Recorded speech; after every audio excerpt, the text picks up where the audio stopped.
Hey, what's up? It's Nathan here with thebtccourse.com. In this video, I'm going to show you how to set up a Keystone Hardware Wallet to be Bitcoin only. So if you're trying to do this with Ethereum or Polygon or Polkadot or anything like that, this is not the video for you. Bitcoin only on this video. So we're going to talk about how to receive Bitcoin, send Bitcoin. We'll go over a couple settings, and we're also going to go ahead and talk about passphrases. So if you're looking to set up your Keystone wallet with Bitcoin, this video is for you. Let's get into it. So here I am inside of my device, and the first step is to select our language, and we have English, or I am assuming Chinese. Now, one thing I do want to point out is that firmware version M4.5, so that M stands for multi-coin, and we're going to wind up switching it to the Bitcoin only firmware in this video. So anyway, I'm going to select my language and do next, and security verification and process. So welcome to Keystone, and then it tells us to go to a website. So I'm going to go ahead and do that real quick. So keystone.1/start. And so here we are in matters needing attention. And basically it's telling us about our 24-word recovery phrase or seed phrase or secret words. And these 24 words are used to generate our private keys, and our private keys are what keep our Bitcoin secure on the blockchain. So you never want to share these 24 words with anybody. You want to make sure that they're waterproof, fireproof, they're not hosted online. You want to keep them safe and secure, and hopefully you know that by now. But anyway, that's what it's talking about here. Never ever share your recovery phrase. All right, so next, we need to make sure that your battery is charged, which I've already done, or you could go ahead and plug in four AAA batteries into the case. And also, you could go ahead and prepare a micro SD card in order to upgrade your firmware, which is what we're doing in this video. Because we're going to be Bitcoin only, we're going to need the micro SD card.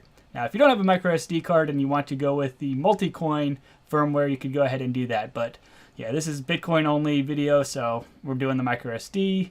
And we'll go with next. So now we have web authentication right here.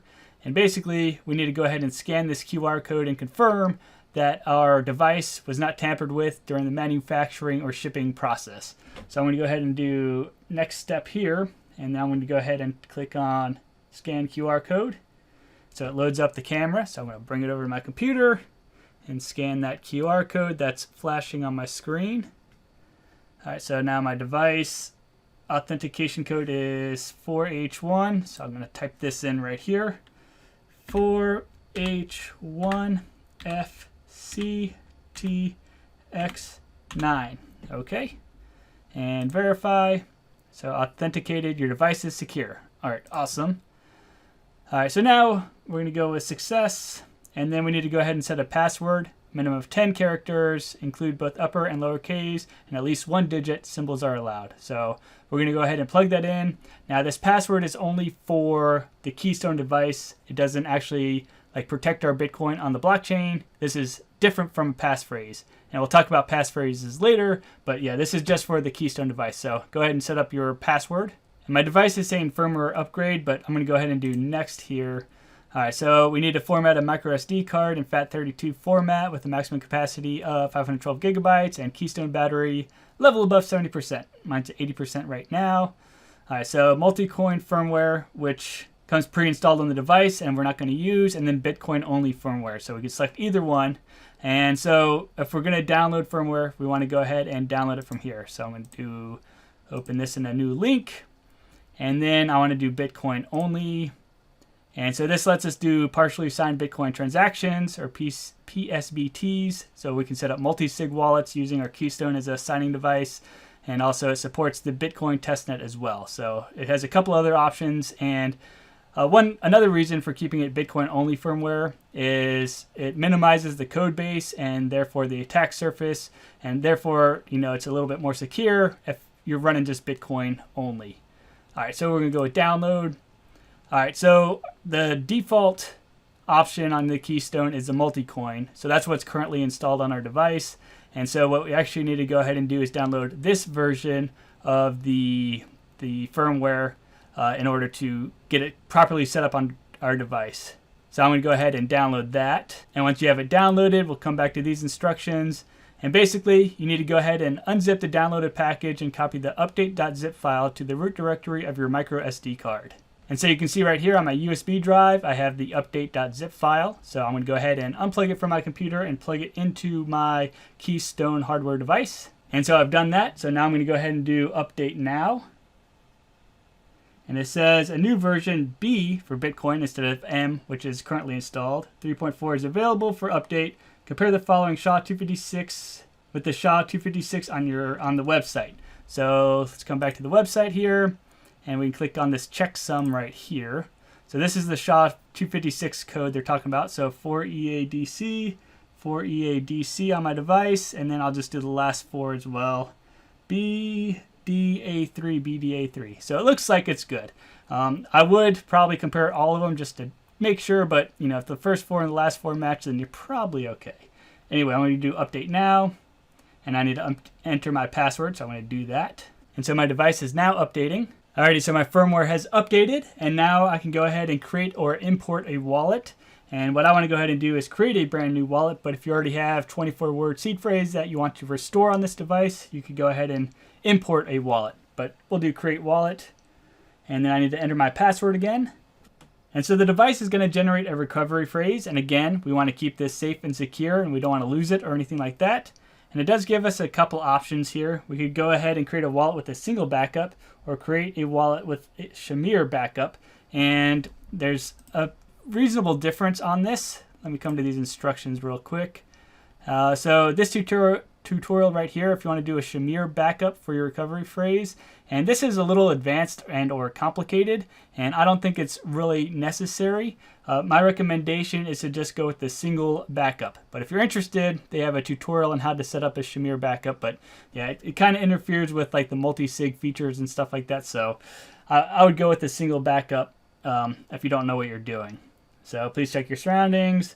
All right, so here's my 24 words that I need to go ahead and record and never lose and keep safe and all that other stuff. So I'm going to go ahead and write them down.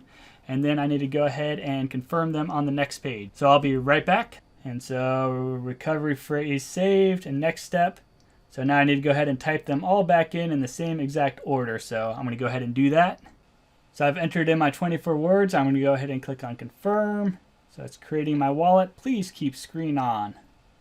And now it asks me to choose my companion app, and I'm going to be using Sparrow Wallet because that is my preferred app for Bitcoin transactions. So I'm going to go ahead and tap on confirm now. And so how to create a watch-only wallet with Sparrow Wallet. So open Sparrow Wallet and go to Settings, Airgapped Hardware Wallet. So I'm on my computer now. I'm going to go to Sparrow Wallet. And I want to go to File and New Wallet. And I'm going to go ahead and enter a name for this. I'm just going to call it Keystone Demo and create the wallet. And then I need to go ahead and select the Airgapped Hardware Wallet. So I'm going to go ahead and click on that option. And then I see the option for Keystone. So I'm going to go ahead and click on Scan right here. And so unfortunately, I had to switch my camera off of my recording software so that way Sparrow Wallet could use it. So I loaded the camera on Sparrow Wallet, and then I was able to scan this QR code, and it imported into Sparrow Wallet like this. So hopefully that makes sense. It just messed up because I'm recording a video at the same time I'm trying to use the camera, so it got a little funky. But anyway, this is what it should look like once you scan the QR code. And I recommend leaving everything as a default. So single signature and native SegWit and Keystone and so on. So just leave everything as a default unless you know what you're doing. And we're just going to go ahead and click on apply now. And then it is recommended to set a password for your wallet. Now this is for your Sparrow wallet and not for your Keystone wallet or like a passphrase for your Bitcoin on the blockchain. So this is for Sparrow wallet. So let's go ahead and set a password for it. And now Sparrow Wallet will function just like it normally does, and I have several videos on how to use Sparrow Wallet, but I'll show you how to receive and send Bitcoin using our Keystone device in this video. So first things we need to do is go ahead and receive some Bitcoin. So I'm going to do receive, and then here's my address here that I can send to. So I'm going to go ahead and say these are funds from Coinbase KYC. So that's how I usually label my transactions. I'll copy this address. Now I'm going to go to Coinbase, which is an exchange, and send some Bitcoin to my Keystone wallet. Now, of course, you could send Bitcoin from any exchange or any other device in order to get it on your hardware device. But I'm just using Coinbase as an example because it's an exchange many people are familiar with. So I'm going to go ahead and send and receive. And I'm just going to send $20 worth of Bitcoin to this address right here. Now, normally I would not send this small of an amount of Bitcoin because the transaction will be kind of expensive for sending this small amount. But also if I send a lot of little transactions, it'll create new UTXOs for each transaction. And then my fees could be outrageous later on when I'm doing on-chain transactions. And if you're unfamiliar with UTXOs, link in the description down below. I have a video that explains why you don't want a bunch of little small UTXOs. But moral of the story is I usually wait till I have about $1,000 worth of Bitcoin before I send it off of an exchange. Anyway, I'm doing 20 for demonstration purposes, so I'll go ahead and do continue. And I'm going to go ahead and send it now. And I'm going to go ahead and click on view transaction. And I'm going to go ahead and copy my address here. And I'm going to go to mempool.space. And I'm going to look up my address. And then I should be able to identify the transaction, which is not showing up yet. Sometimes it takes a few minutes because Coinbase is going to collect a whole bunch of different transactions and merge them into one, so it might take a minute before it loads on the blockchain. And so my transaction popped up, so I'm going to go ahead and click on my transaction ID, and I see it in this first block right here. So I just need to wait for one confirmation, and hopefully it's in about 3 minutes. About every 10 minutes, a new block is mined and confirmed. So hopefully in about 3 minutes, this block that I'm in will cross over and be mined in a confirmed block, and then I'll be able to access my Bitcoin. Now, having said that, sometimes it'll show up on my device. So if I come over to transactions here, maybe I'll see it, and I do. So it's here pending. And while I'm waiting for this transaction to confirm, I'm going to go through a couple settings on my Keystone device. So if I come up to settings here and into settings, we see the Passphrase wallet, which I'm going to come back to in a few minutes. My watch-only wallet is set up for Sparrow wallet. Blockchain is mainnet. I could change my password, which I don't want to right now. I do want to do this fingerprint settings. So on the back of this device, there's a little fingerprint scanner, and that makes it so that I don't have to type in my password every time I want to do something. And so I'm going to go ahead and set that up. So I need to enter my password before I do that. So I'm going to do that real quick. And so I'm going to start registration. And then I just put my finger on the little scanner, lift it up a couple times, and scan it again and again. Probably at different angles and stuff like that in case I do it differently. Alright, there we go. One fingerprint registered. Now, I could go ahead and edit the name. So for example, if I want my wife to be able to access this with her fingerprint, then she could go ahead and scan her fingerprint in here as well, and it could also unlock the device. But I'm going to go ahead and just click done right now. And then I'm going to use my fingerprint to unlock the device, enter a passphrase wallet, and also sign transactions. I want it for everything. And you see right there is the option to go ahead and add a fingerprint if you want to. So if you have somebody else you want to be able to access your device, there you go. Additionally, there's like a set pattern lock. So this is where you could go ahead and set like a pin basically in order to unlock your device. I already set up the fingerprint, which is good enough, but setting a pattern lock could also be a useful option as well. We could also go ahead and create or import wallets, so you could have multiple wallets on this device, which is kind of cool. There's recovery phrase check, so if you want to just confirm that you wrote down your recovery phrase correctly, you could go ahead and go into that option. Wipe device, so if you want to restore it to like factory settings. Now that doesn't erase the firmware, so our firmware is set for Bitcoin and that's all we're going to have. But if you want to, erase your seed phrase, basically, you can go ahead and wipe the device, and it'll also wipe the fingerprint settings and all that other stuff. System settings, so we can go in there real quick if I could tap it properly. So there's the language, screen brightness, screen timeout length, which let's go ahead and increase that a little bit because it keeps timing out on me. I'll do 5 minutes. And then you can turn on or off vibrate. And also there's the format your SD card. So if you want to format it, you could go ahead and select that option. And then we have security manual and then our version of our firmware. So I'm running the latest right there. And that's it for settings really. Let's come back to my Keystone. And so there I am, and we're still waiting for this transaction to confirm. Alrighty, so we can see that the transaction has confirmed, so that is awesome. And I can see it over here in my Sparrow wallet. It has 1/6 of the pie chart filled out, so that's awesome. Now let's go ahead and talk about sending. So we're going to click on send here.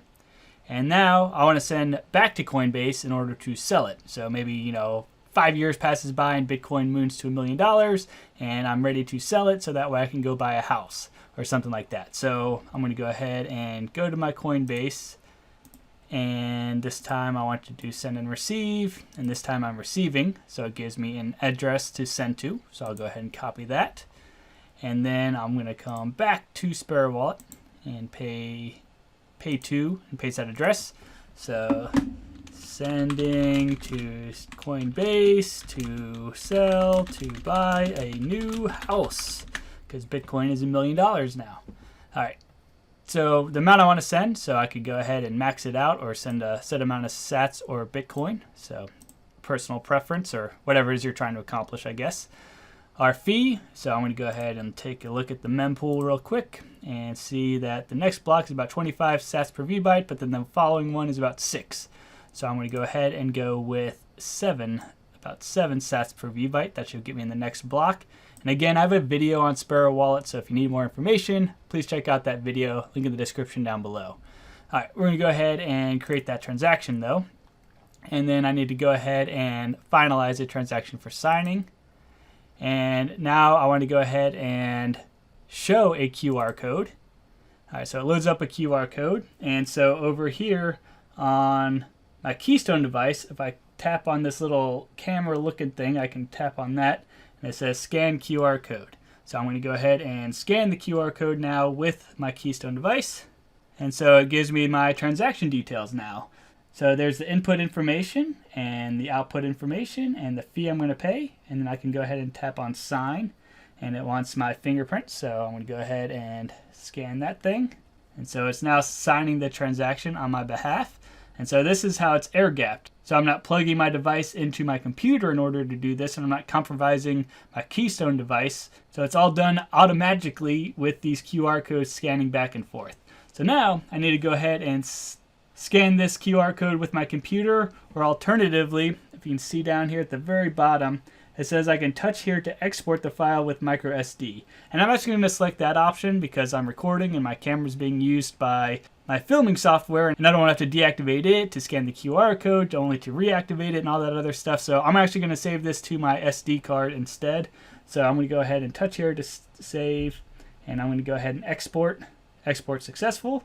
So now I'm going to pop out my SD card from my Keystone device, pop it out, and I'm going to plug it into my computer.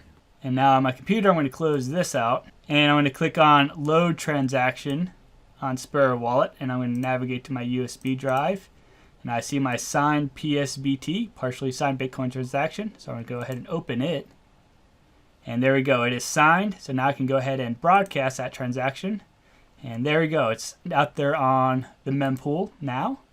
And so let's go to my transactions, and I'll go ahead and copy my transaction ID and go to the mempool.space website. And I should see my transaction, hit it out in that second block. There's my fee that I paid, my fee rate, and it's in the second block. So hopefully it'll confirm in the next 10, 20 minutes or so, and then it'll be on Coinbase where I could sell it and go buy my new house. And so that's pretty much it for receiving and sending Bitcoin. Like, if you know how to use Sparrow Wallet, then basically the Keystone device is simply just for signing. And you can sign transactions by using a camera with QR codes, or you could go ahead and export to your micro SD card as well, like I did in that example. So it's pretty simple, straightforward process once you get the hang of it.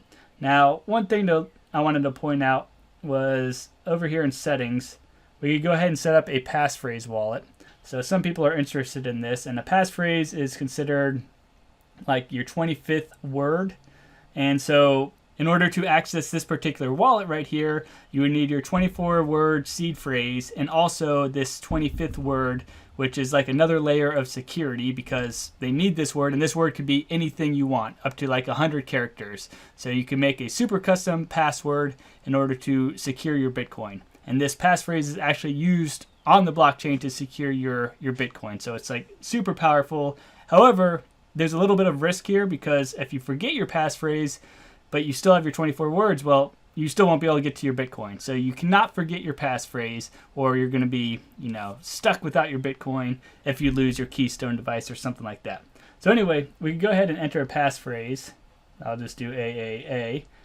A, I guess 4 A's, and then I gotta repeat it and check and confirm. And so I can go ahead and switch from my current wallet to my new wallet, and I can return at any time if I want to. So I'll just go ahead and confirm. And so now this wallet is set up, and this is a different wallet essentially. So I would need to come into Sparrow Wallet and create a new wallet, and this would be my Keystone Demo and Passphrase wallet. So I'll go ahead and create that wallet, and then I need to do an Airgapped hardware wallet, and I'm going to do a Keystone, and I'm going to go ahead and import a file this time instead of scanning, so that way I don't have to undo my webcam and stuff. And I actually want to click these 3 dots right here and export wallet, and then click the export to microSD at the bottom there, and then export successful. So now I can go ahead and unplug my SD card, and I'll navigate to it on my computer.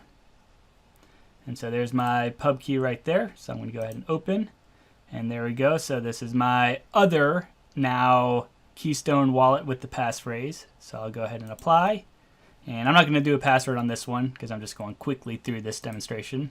And you can see there's no transactions here because this is like a brand new wallet that uses the passphrase, whereas my other one does not have a passphrase associated with it. So hopefully that's making some sense if you're at all familiar with passphrases. If you're not, I might have gone a little too fast, but once you learn about passphrases, maybe this will make more sense. The moral of the story is I basically now have 2 wallets on my Keystone device. One that doesn't have a passphrase and one that does have a passphrase, and you need to set both up on your Sparrow wallet in order to access both, because they're 2 separate wallets and they have 2 separate addresses on the Bitcoin blockchain and all that type of stuff.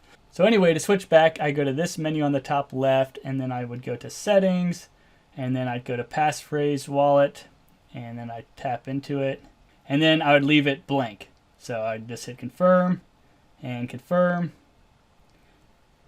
And there we go. Now I'm back on my regular wallet. And of course, if I wanted to go ahead and create another passphrase wallet, I could do that as well. I could, I did one with 4 A's. I could do A, B, C, D. I could do something funky with a password and characters and uppercase and lowercase letters if I want to. So the sky's the limit on that passphrase. The main thing is don't forget it, because if you forget it, you're going to lose your Bitcoin. And so that pretty much concludes this video on how to set up your Keystone Hardware Wallet as a Bitcoin-only device, how to receive Bitcoin, how to send Bitcoin, how to use the passphrase option, and we went through some other settings like the fingerprint and everything else. So hopefully you found this video helpful. If you did, I appreciate any sorts of likes, comments, subscribes, anything like that.